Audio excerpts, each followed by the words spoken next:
Namaste and welcome to this session where I'm going to discuss about the KP Ayanamsha and the Placidus system of charts.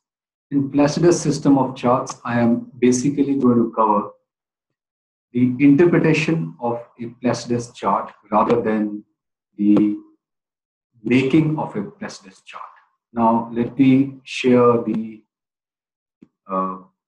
screen to go further from here.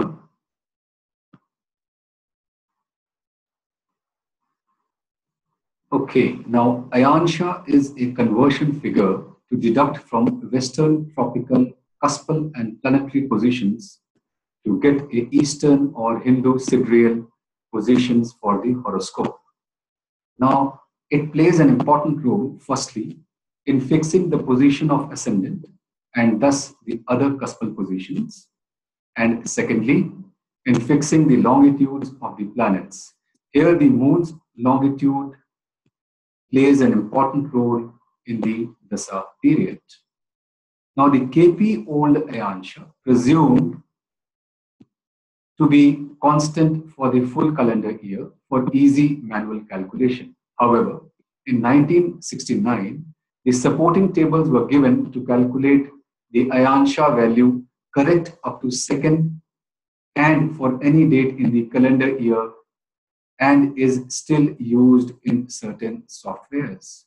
However, in 2003, the KP New Ayanamsha was published and it gave a formula with 2 KP figures for calculating correct value up to the seconds for any date.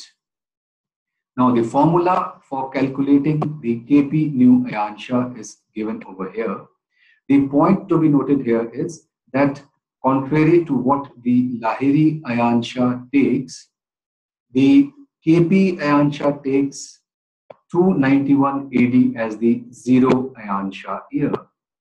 In case of KP New Ayanamsha, the date 23rd March 291 has been taken for a precise figure.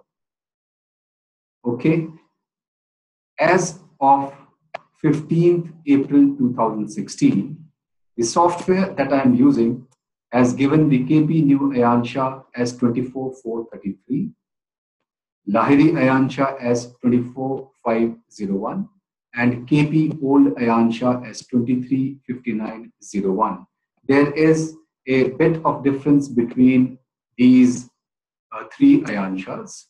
However, KP New Ayanamsha is more accurate and should be used for all dates.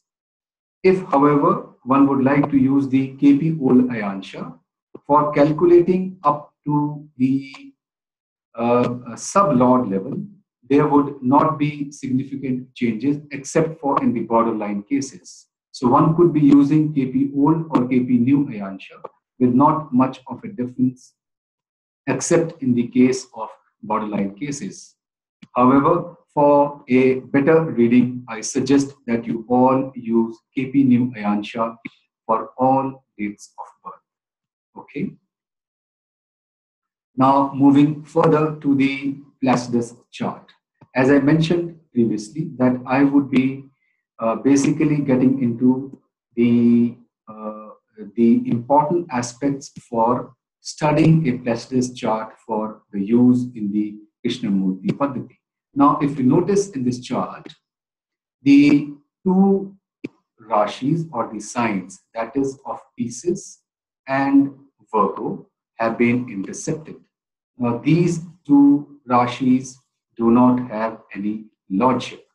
The lordship of the 6th house has been given to Venus here, and the lordship of the 12th house has been given to Mars. This is because this charting system is based upon time, and whichever planet or whichever sign is rising at that particular cusp, the lordship goes to that planet. Now, if you notice here, Gemini has the lordship of 2nd and 3rd houses in this particular case. Likewise, Jupiter has the lordship of the 8th and the 9th houses in this chart. The 2 signs of Pisces and Virgo have been intercepted, and the lordship has changed in case of uh, uh, Mercury and Jupiter. Now, Mercury has the lordship of second and third house. It does not have the lordship of the sixth house.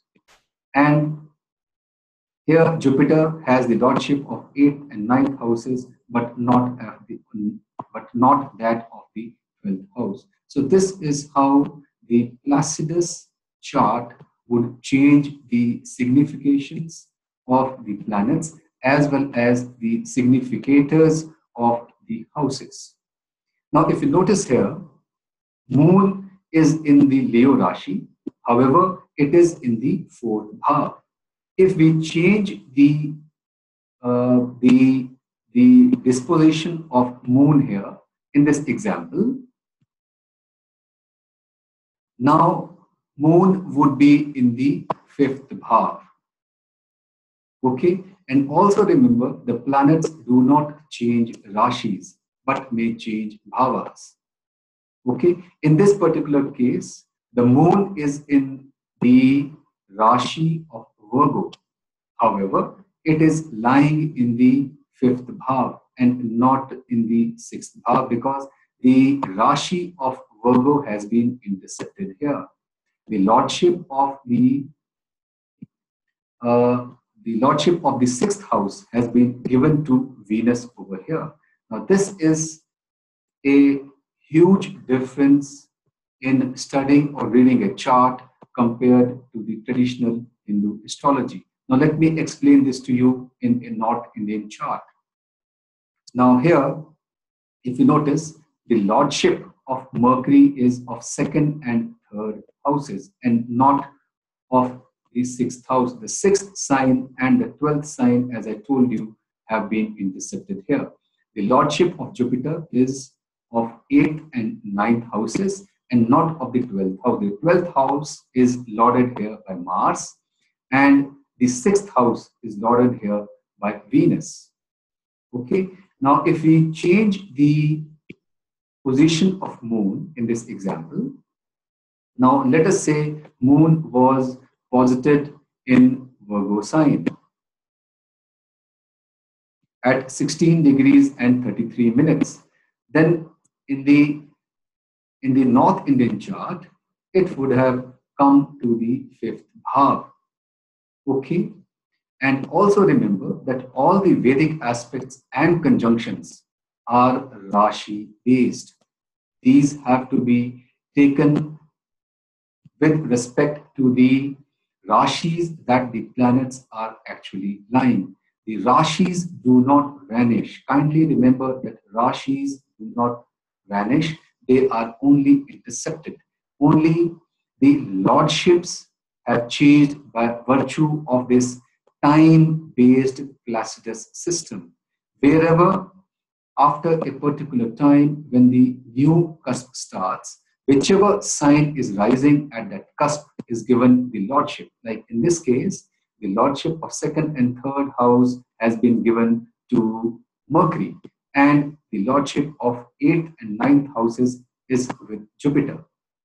And the lordship of Pisces and the lordship of Virgo is not there. However, the signs do exist. Like in this case, Moon is certainly in the sign of Virgo. However, when we see the bhava position, it is in the fifth bhav. Okay. So here I come to an end of to the end of this presentation. Thank you and wish you all the best.